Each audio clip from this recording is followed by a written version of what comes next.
خواجہ قطب الدین صاحب پہ بھی الزام لگتے رہے. ایک الزام یہ بھی لگا کہ قریب چلے گئے. ہوا کیا؟ جب بادشاہ مرید ہوا تو کہنے لگا حضرت جی میں نے بادشاہی نہیں کرنی, میں نے اب خانقاہ میں رہنا ہے. تو فرمایا بیٹا تو چھوڑ دے گا تو کوئی ظالم بیٹھ جائے گا. تو حضور پھر کیا حکم ہے؟ فرمانے لگے تو نے کرنی ہے. تو کہا حضور آپ وہ کہاں ہوتے ہیں, میں کہاں ہوتا ہوں, دل ہی نہیں لگتا. تو آپ فرمانے لگے میں ڈیرا اٹھا کے تیرے قریب لے آتا ہوں. خواجہ صاحب 1 کلومیٹر کے فاصلے پر ڈیرا اٹھا کے لے آئے. فرمانے لگے میں تیری تربیت کرتا رہوں گا, تو مخلوق کا بھلا کرتے رہنا.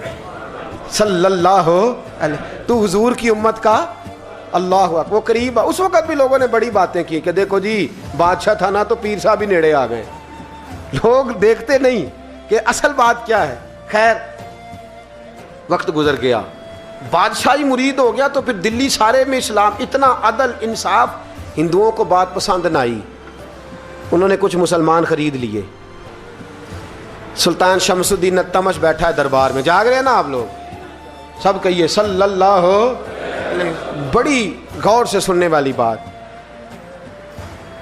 ایک دن سلطان شمس الدین تمش دربار میں بیٹھا ہے, قاضی عدالت بھی بیٹھے ہیں, مقدمات سنے جا رہے ہیں. باہر سے رونے کی آواز آنے لگی, چیخنے چلانے کی. بی بی بیان کر رہی,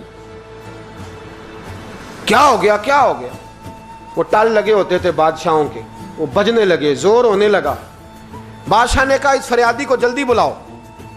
وہ اندر عورت آئی تو چیخ چیخ کے رو رو کے اس نے اپنے کپڑے پھاڑ پھاڑ کے, برا حال, 2 مہینے کا بچہ. لوگ اس کی آہو زاری پر اس کی طرف متوجہ. بی بی کیا ہوا, پانی پلاؤ بٹھاؤ, یہ کیا ہو گیا. کہنے لگی لٹ گئی, عزت برباد ہو گئی, تباہ کر دی گئی. میں کیا ہوا؟ کہنے لگی بادشاہ ایک شخص میرا غیر شرعی خامند بنا, پھر مجھے حمل ہوا, پھر میری گود میں یہ بچہ ہے 2 مہینے کا.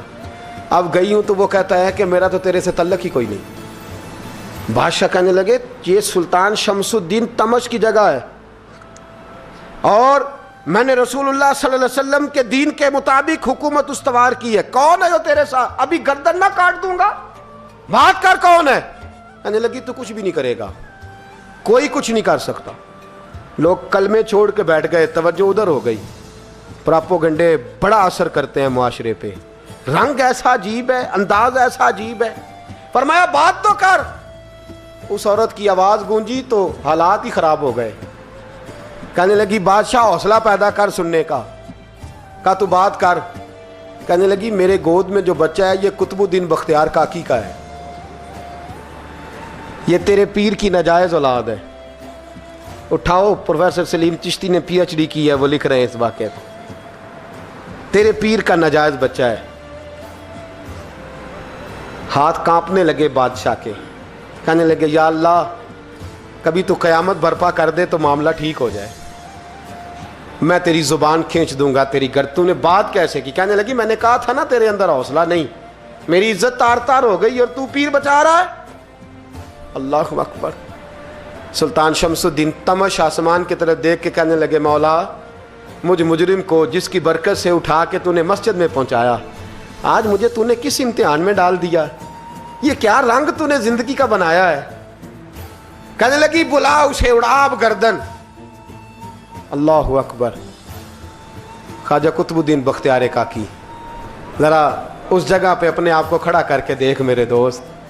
جو شخص دلی کے بازار میں نکلے تو دکانیں بند ہو جائیں, عورتیں گھروں میں گھس جائیں, جس کے نام پر چرچے ہوں دین کے, وہ شخص لاٹھی ٹکاتا ٹکاتا. عرس منانے آسان ہے, ڈھول ڈمکے کر کے گھروں کو جانا آسان ہے, پر ذرا ان کی راہوں کا مسافر تو بن انہوں نے انداز کیا اختیار کیا. حضرت خواجہ قطب الدین بختیار کاکی, خبر پھیل گئی. اتنی شہرت پاکیزگی کی نہیں ہوئی تھی جتنی اس جرم کی ہوئی. لاٹھی ٹکاتے ٹکاتے جب پہنچے نا بادشاہ کے دربار میں, بادشاہ اٹھنے لگا, قاضی اٹھنے لگا, لوگ اٹھنے لگے. تو قطب الدین بختیار کاکی کی آنکھوں میں آنسو آئے. مانے لگے بیٹو بیٹھ جاؤ, آج میں پیر بن کے نہیں آیا, میں مجرم بن کے آیا. اور کہا میرے مالک کا انصاف بھی دیکھو, دلی کا پیر آج دلی کی عدالت میں اپنے نا کردہ جرم کی صفائی دینے آیا. بڑی لاٹھی پہ ٹیک لگائی. دلی کی گلیاں بھی روتی ہیں کہ یہ کیا رنگ, اللہ یہ تیرا کیا رنگ ہے. یہ تے میں گڈی تے ہاتھ ڈور سجن دے, ਉਹ ਜਿੰਜ ਰੱਖੇ ਉਂਝ ਰਹਿਣਾ, ਵਾਜਬ ਨਹੀਂ ਜੇ ਵਿੱਚ ਸ਼ਰੀਅਤ, ਮੰਦਾ ਖਸਮ ਨੂੰ ਕਹਿਣਾ, ਇਹ ਤਨ ਮੇਰਾ ਕੰਗੀ ਹੋਵੇ। ਮੈਂ ਜ਼ੁਲਫ ਸੱਜਣ ਦੀ ਵਾਵਾਂ, ਪੋਸ਼ ਮੇਰੇ ਦੀ ਜੁੱਤੀ ਬਣ ਜਾਏ, ਮੈਂ ਯਾਰ ਦੀ ਕਦਮੀ ਆਵਾਂ। ਮਾਰੋ ਮਾਰੋ ਮੈਨੂੰ ਮਾਰ ਮੁਕਾਓ, ਕੋਈ ਯੂਜ਼ਰ ਨਾ ਪੇਸ਼ ਲਿਆਵਾਂ, ਜੇ ਸੋਹਣਾ ਹੀ ਮੇਰੇ ਦੁੱਖ ਵਿੱਚ ਰਾਜ਼ੀ, ਜੇ ਸੋਹਣਾ ਹੀ ਮੇਰੇ ਦੁੱਖ ਵਿੱਚ ਰਾਜ਼ੀ, ਤੇ ਮੈਂ ਸੁੱਖ ਨੂੰ ਚੁੱਲ੍ਹੇ ਡਾਵਾਂ। ਪਰ ਯਾਰ ਫਰੀਦਾ ਜੇ ਕਦੀ ਬਿਲ ਪਏ ਸੋਹਣਾ, ਯਾਰ ਫਰੀਦਾ ਜੇ ਕਦੀ